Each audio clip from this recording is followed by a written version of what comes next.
So in this video, we're going to be talking about laws of cosine. But before we get into that, let's go back to a concept we learned in geometry. You might recognize some of these symbols here because they were important to part of remembering what triangles were congruent to each other. Congruent meaning they're like the same proportion. So in this case here, you might remember S representing the side of a triangle and A representing the angle of a triangle. So S represents side and A represents the angle. And so we're going to draw a picture to show an example of each one of these because I want to review this type of each triangle with you guys. So I'm just going to draw a triangle real quick. And let's do it for all of them, and they don't have to be perfect. We'll just do a rough sketch of each one. And so if you have something that's SAA or side angle angle, that means you have one of the sides, let's just choose, I don't know, this side here, and you have an angle and then another angle. You have two angles. So this is a typical triangle that would represent an S angle angle or side angle angle. This one here is an angle side angle, so that means that side that's in the middle is in the middle of these two angles. Whereas this one was kind of like off to the side. So if I put the side maybe like right here, I need to put the two angles basically on each side of the side. That's a lot of sides. So basically there are two angles here and one side for the triangle. This one's kind of like the opposite of this one. So the angle is between two sides. So let's put the sides, maybe the angle here and then the two sides here. Kind of like that picture a little bit more. So you can see two sides, an angle in the middle. This one here spells out a bad word. You might remember your geometry teacher mentioning the one that spells out, the bad word if you were rearranging the letters. This one often is not used in geometry. They kind of refrain from it, but we actually will use it in trigonometry because now you have developed the skills to be able to solve a problem that has these triangles. But let's get into what this picture looks like. So this is the issue where you have two of the sides and one angle. And you'll find out with this triangle, it is very ambiguous. So it has a lot of different ways to represent this triangle, and we'll get into the nitty-gritty later. This one here is pretty simple. You can see there are no angles here, just sides. So you have all the side lengths and no angles. And so oftentimes when I am referring to a type of triangle, I'm referring to one of these five. All right, let's get into what we are going to be learning today, which is the law of sines. So at this point here, we have learned about right triangles and how to solve for right triangles. And right triangles are beautiful in the world because you can use SOHCAHTOA. You can use sine, cosine, and tangent to help you solve for the angles and the sides of the triangle. And that's great. But what if you don't have a right triangle, like most of the triangles in the world? What if you have something that is, doesn't have a 90-degree angle? So what we call these types of triangles are oblique triangles. So oblique triangles are basically triangles that are not 90 degrees. Basically all the other triangles in the world. And so if you have an oblique triangle, you need a system for solving the sides. And unfortunately, SOHCAHTOA just is out the door for you. You can't really use sine opposite over hypotenuse or cosine adjacent over hypotenuse. It doesn't work. And you can try, but you will find out if you measure the triangle and figure out, that your measurements and your angles are not working with SOHCAHTOA. So what I want to tell you guys is with non-right triangles or oblique triangles, you need a different formula for solving the sides and the angle. And we're going to learn one of them today. So this here is what we call the laws of sine. And you only want to use it when you have a triangle that is a side angle angle or an angle side angle. So laws of sines really like triangles with at least two angles in them. Notice how this one has two angles and this one also has two angles. If you don't have this situation, you probably should not be using the law of sines. You're not going to have enough information to solve your triangle. So taking a look at this formula here, it looks kind of like a proportion formula where like if you have the side length A, and so let's actually go over what is little a and what is big A. So the lowercase versus the uppercase. So oftentimes in mathematics, we treat the uppercase as the angle. So I'll just make this one A, this one C, this one B, and then what you have to do is correspond with the sides to your angle. Now, when you're corresponding the sides, you always go opposite of the angle. So if A is here, the opposite side to A, or the angle A, is right here. So the side that corresponds to angle A is on this side. And I use a lowercase to represent side lengths. So B, the opposite of B would be right here. This is the side opposite to B. And so that's going to be little b. And then C would have to be this length right here. And so that's going to be little c, the length. All right, another thing I want to mention is this idea that if you have,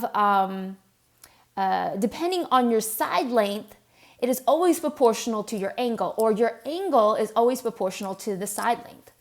And that should make sense, because here's what I'm trying to say. If your angle is really big, like notice how C is the biggest angle here. You can kind of tell that this is an obtuse angle. Notice how C is actually the largest side here. So the bigger your angle, the bigger your side is. The smaller your angle, the smaller your side is. And so the formula here is representing that the sides and the angle are proportional to each other. All right, enough with the definitions. Let's get into application. So let's get into example 1 here. So essentially in this chapter, you are trying to take a triangle and find all the angles and all the sides, but they only give you certain pieces of the triangle already. Like in this case here, notice you have 2 of the angles and 1 of the sides. So since you have 2 of the angles, you have a side, angle, angle, 1 side and 2 angles. And so it looks like you know already what A is, it's 25 degrees. You know what B is, which is 60 degrees. You don't know what C is, but you can easily find C, right? Because if you think about it, a triangle is always 180 degrees. So if I just take, if I want to find C, let's find C to the side real quick. 180 degrees, subtract from the 2 angles that I already have. Well, that means that C has to be 95 degrees. So I just plugged this in a calculator and got 95 degrees. And so that's what C has to be. So I've already found all the angles. Pretty sweet. Now I need to go find all the sides, and they give me fewer sides. The only side that they gave me was A, which is, in this case, always, so if this is big A, and I have this side, remember, it's always opposite to the angle. So if this is big A, then little a is always opposite. So that's how I knew that this was A that I had. So A is 12 inches. So I need to find B, and I need to find C. So that's where I need to use law of sines. And some of you guys are saying, wait, why do I need to use laws of sines? Couldn't I just use SOHCAHTOA? If I know this angle, can I just do maybe like adjacent over hypotenuse and use cosine? Well, remember, this is not a right triangle. In fact, if you look at all of these angles, none of these are a perfect 90 degrees. This one is pretty close, but not quite. So it's not a right triangle, and we have to use laws of cosine because this is an oblique triangle. All right, let's get started with using the formula above. So if I look at this formula closely, what I have is I have both of the A's. Like I have big A and I have little a. So I can create a proportion with that. So I can say I have 12, which is my little a, over sine of my angle A, which is 25 degrees. And I can set this equal to any of these. And I'm just going to choose to set it equal to B, because in this case, I want to just go ahead and find B first. I'm just going in order of lettering. So my little b, they didn't tell me, so I'm going to keep that as a variable because it will be a variable that I'm going to solve. I actually do know what the angle of B is. It's 60 degrees, so I'll go ahead and use 60 degrees. And so basically what I can do is now solve for B and try to get B by itself. Now you might have learned in Algebra 2 is if you have two fractions, you could do this cross multiplication, or what some people do is just multiply both sides by sine. So they'll multiply this side by sine of 60. So if you have a denominator, just multiply both sides with sine, and you can cancel out the 60 degrees. So if you do this and you just multiply the other side by sine of 60 degrees, you can cancel that out. I'll show you cross multiplication too because that one's a fun one. So B is going to be sine 60 times 12 divided by sine of 25. Now this is definitely a calculator problem, so I'm gonna grab my calculator here, and actually let me grab my calculator that's on our Canvas page. So I'm going to use GeoGebra, so that way if you're at home and you don't have a TI-84, you can do this instead on Canvas. All right, so if you are on Canvas, just click on the home page and just scroll down to GeoGebra Scientific Calculator. And let me move this to the side just slightly so I can see what my problem is. There we go. All right, so when you're in the calculator, we need to type in the sine 60 degrees times 12. So if I were to do that, I need to type it in, or I think there's also a sine button here, so I probably should just do that. It might be easier. So I'll just type in sine. And so there it is. Now I can just type in 60 degrees. And make sure you're also in degrees. I think I already am by default, but if you click on the settings, make sure your angle is in degrees. So I already am good to go. Oops, I think it might have erased my, I might have to refresh to go back. All right, so sine 60 degrees. And then I need to multiply this by 12. So I can hit, let's see, multiplication is right there by 12. And then I'm just going to divide this by 20, sine 25 degrees. So I can highlight that and then put it over a fraction if I wanted to. That might make it look nicer. And then I'll put sine and 25 degrees.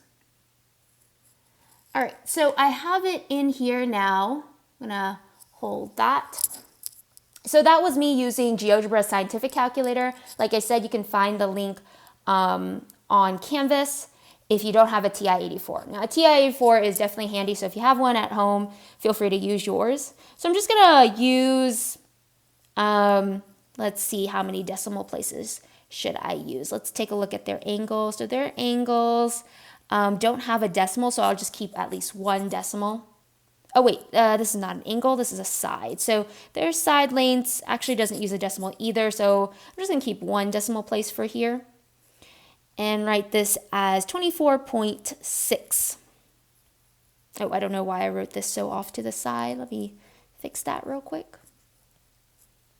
So 24.6 is my B. So now that I've found B, I can go ahead and find my last one here, which would be C. So to find C here, all I have to do is set the proportion in respect of C now. So basically, I'm just rewriting this formula in terms of C. So I'm gonna reuse A's and then set it equal to C instead. You typically want to reuse the numbers that they originally give you. So that's why I wouldn't want to use B, because I calculated B. And it's always better to use what they gave you first. So my sine here is my a, so 12 over, so I'm just taking 12 and putting it over sine of 25 again. So this is just little a over sine of a, this part. But now I'm going to set this equal to c over sine of c. So I don't know what c is. That's what I'm going to try to look for. But my big C I was able to calculate as 95 degrees. All right, so from there, I can try to get rid of my denominator by multiplying it by sine of 60. But I also just want to show you one more way you can solve this problem. So there's this idea that you can do cross multiplication. This is only when you have fractions on both sides. So I'll just teach you this quick trick and see what you guys like to use. So if I cross multiply diagonally, 12 times sine gives me sine of 95 degrees. And then this side is sine of 25 degrees. From there, I can divide this side by sine of 25, because remember the goal is to try to get c by itself, and this sine is technically multiplying by c, so to undo it, I just divide it off. And so this cancels, and now c comes down, and I just have to find what is this value. So I'm going to plug that into my calculator, and this time I'm just doing this to the side here. So if I plug this into the calculator, I'm just going to round also to one decimal place, so 28.3 inches if I were to round to one decimal. And there we go. We have found or solved our triangle because we found all three angles and all three sides. So that's what it means to solve for a triangle. And we use laws of laws of sine to do this because we have a non-right triangle. So we don't have a right triangle. All right, so hopefully you're getting kind of used to this, but essentially this formula helps us find sides and angles. Okay, so let's try out B now. Now you'll notice with B, they didn't give you like a triangle to work with. Instead, they just gave you the values. And so I highly, highly recommend that you draw the picture when you're doing this. I think it helps tremendously when you draw the picture. So I'm just gonna do a quick sketch of a triangle, and I'm not gonna be perfect here, but they did tell me what A is, so I'll just place A here. And it's 23 degrees. So opposite of it should be my A length, which they did give me. It is 14 feet. And they gave me B, so I'll just place B here. And little b is right here. So C would go here and little c would go here. All right, so now that I have my triangle drawn, it gives me a nice visual of what I'm looking at and what is exactly missing. So maybe I'll just go ahead and find C, since C is just the angle. So if I want to find C, I just take 180 and subtract from the angles that I already have. If I were to do that, it looks like 180 minus 23 minus 48 would give me about 109 degrees. So you can, always make that chart where you write out all your A, B's, and C's. You don't have to write out all of them. I just like to because it's good practice as at least starting out. So I'm just going to write down the list that I have already. Now I know what A is, so maybe I'll go ahead and hunt for little b, or the length b. So this is where I want to use laws of sines. So I already have my A's put together, so I'm just going to go ahead and use that as my proportion or my fraction first. So I'm going to have little a over sine of A, or angle A, so that's going to be 23 degrees in the bottom. And I'm going to set this equal to little b and sine of B in the bottom. So sine of 48 is the angle and little b is in the top. So I'm going to go ahead and multiply both sides by sine of 48 so I can get rid of this denominator because I need to try to get b by itself. So I'll multiply both sides by 48 degrees. Multiply this side by 48 degrees. And so if I were to multiply this out here, I'm going to have, let me bring down my b that's on the right side. My b is going to be 26 let's round, so maybe 26.6. And I just put this part into a calculator and estimated this value using the calculator.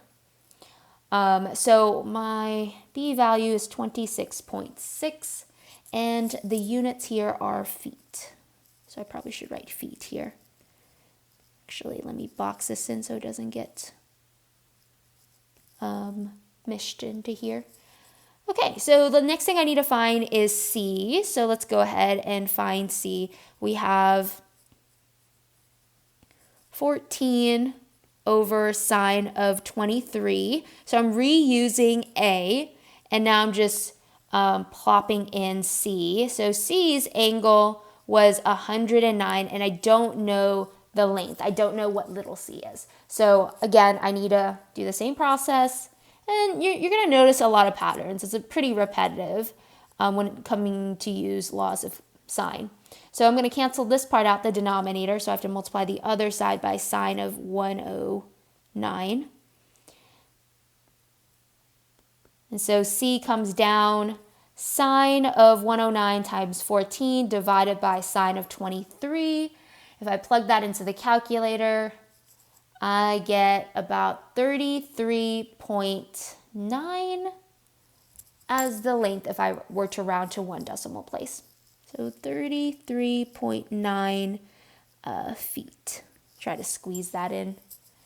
And that's pretty much it. So I found all the angles and all the sides, so I'm done. All right. So definitely try to pause for a minute in this video and try out C on your own before you continue to watch. I'd like you to try this on your own. All right, so coming back to this video here, I'm gonna work out C.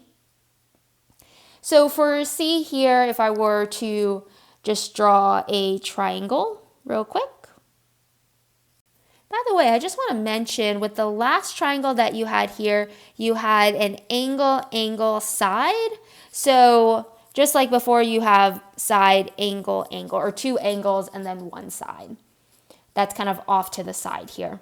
Whereas this one here, you'll start to notice, if I can bring this up just a little bit, this one has A already placed, so 72.4 degrees. You don't have little a, you have C this time at 38.7 degrees, and you don't know what B is. You know what B's side is, which is 3.8 centimeters. You don't know what little c. So in this case, you have an angle, side, angle.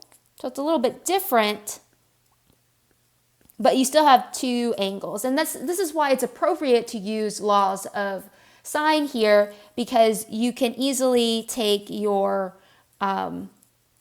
two angles that you're given and find B. So once you have that angle, you can, make a proportion and try to solve for the sides. So let's start with that. We have our two angles, 72.4 degrees for A. For let's go ahead and write B there, and C is 38.7 degrees. So I'm not going to show my work here, but all I'm doing is taking 180 degrees, and I'm going to subtract 72 and 38.7 degrees. So my B has to be 68.9 degrees. And so that's just for me summing up or subtracting off the angles that I already have from 180. All right, now I'm going to find A, B, and C, the lengths. Now, I already know one of the lengths, which is B, so that's 3.8 centimeters.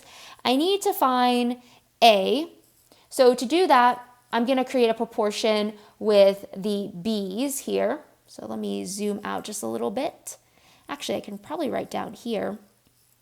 So if I were to say little b, so 3.c, or I don't need to use the centimeters, let me remove that, and do sine of b, which is 68.9 degrees, set that equal to my a, which is sine of, not 42, I can't see, 72.4 degrees, and put little a on top. So I'm going to try to get little a by itself by trying to remove the denominator, multiplying both sides by sine of 72.4 degrees. That helps me cancel out this side, so I have to multiply the top also by sine 72.4 degrees.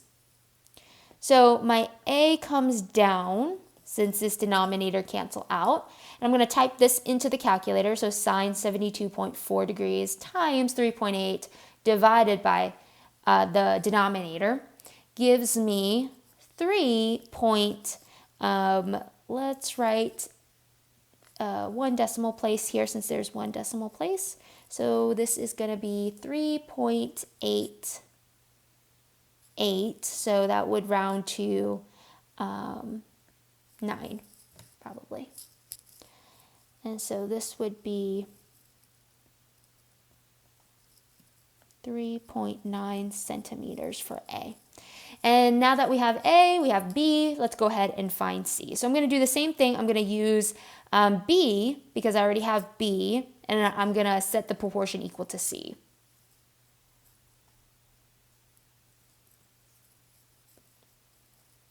So that's going to be, I'll write it up here, 3.8 divided by sine of 68.9 degrees. And I'm going to set this equal to C, little c, sine of 38.7 degrees.